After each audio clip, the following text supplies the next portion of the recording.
নমস্কার বন্ধুরা, শান্তি রান্নাঘরে সবাইকে স্বাগত। আজকে চলে এসেছি আবার একটি নতুন রেসিপির সঙ্গে। আজকে বানাবো কাতলা মাছের পেঁয়াজি কালিয়া।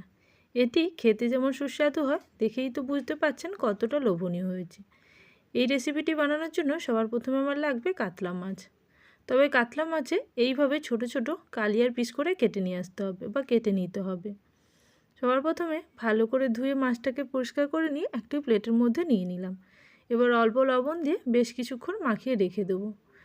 এখনও মাছের মধ্যে কিছুটা পরিমাণে হলুদ দিয়ে মাখিয়ে রাখা যেতে পারে, তবে আমি এখন দিচ্ছি না, যখন আমি ভাজবো তার ঠিক আগেই কিন্তু কিছুটা পরিমাণে হলুদ মাখিয়ে নেব মাছের মধ্যে।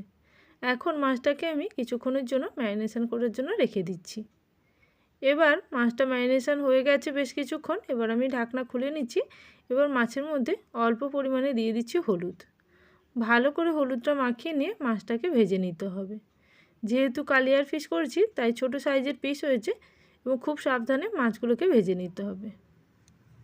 খুব সাবধানে বলেছি কারণ মাছগুলো যাতে ভেঙে না যায়, যেহেতু ছোট পিস করা আছে আর বড় মাছ অনেক সময় ভেঙে যাওয়ার সম্ভাবনা থাকে। এখন আমি মাছটাকে হলুদ মাখিয়ে রেখে দিয়েছি। এবার কড়াইয়ের মধ্যে দিয়ে দেবো পরিমাণ মতো তেল।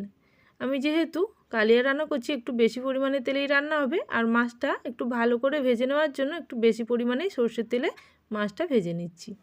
এখন আমি সর্ষের তেল গরম করার পরে সমস্ত মাছগুলো এক এক করে দিয়ে দেবো। মাছের জল ঝরিয়ে তারপরে মাছগুলো আমি সমস্তটাই দিয়ে দিলাম। যেহেতু আমি ছোট ছোট পিস করেছি তাই একসঙ্গেই সমস্ত মাছগুলো ভাজা হয়ে যাবে। গ্যাসের ফ্লেম মিডিয়াম টু হাই করে মাছগুলোকে ভেজে নেব। এখন মাছগুলো যতক্ষণ ভাজা হচ্ছে ততক্ষণ একটি মশলা রেডি করব।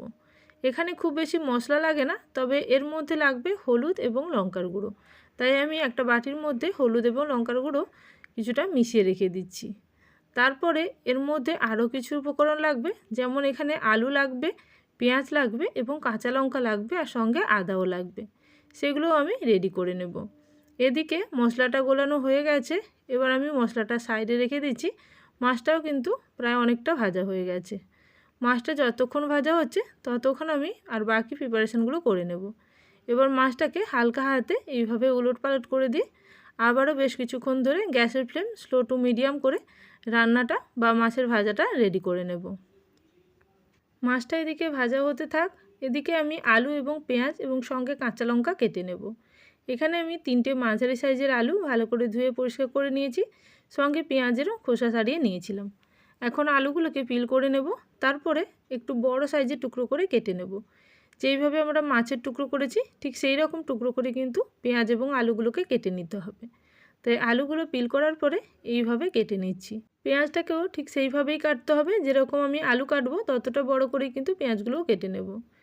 একটা আলুকে এরকম 4 ভাগে ভাগ করার পরে এরকম কিছুটা কিছুটা করে এইভাবে কিন্তু আমি ডুমো ডুমো করে কেটে নিলাম।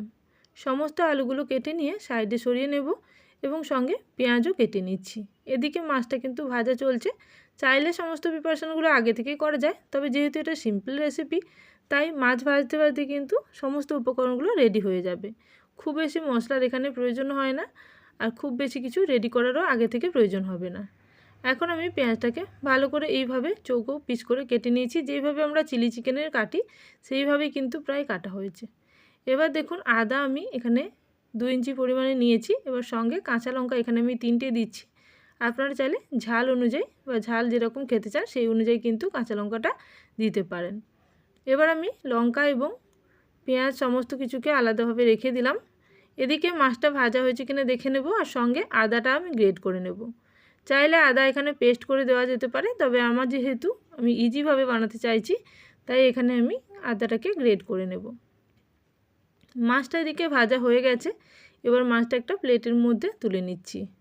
মাছটা খুব সাবধানে তুলে নিতে হবে যাতে মাছগুলো ভেঙে না যায়। এই রান্নাতে একেবারে শেষে মাছ যোগ করতে হয়, নাহলে কিন্তু মাছটা খুব তাড়াতাড়ি ভেঙে যেতে পারে।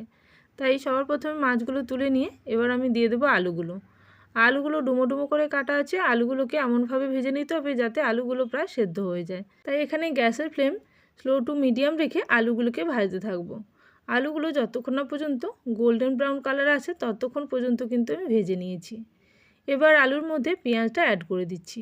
এখানে 3টে পেঁয়াজ আমি নিয়েছিলাম, সেই 3টে পেঁয়াজ আমি এখানে অ্যাড করে দিয়ে আবারও ভালো করে নাড়ে চাড়ে মিশিয়ে নেব। ভালো করে মিশিয়ে নেওয়ার পরে এখানে আমি দিচ্ছি লবণ। এখনও পর্যন্ত আমি খুব বেশি লবণ দিইনি, তাই স্বাদ অনুযায়ী লবণ এখানে দিয়ে দিলাম। এবার আবারও খুব ভালো করে মিশিয়ে নেব। পেঁয়াজটা যতক্ষণ না পর্যন্ত ভালো করে ভাজা হয় ততক্ষণ আমি ভেজে নিচ্ছি। এখানে আমি এখন অ্যাড করে দেবো গ্রেট করে রাখা আদা।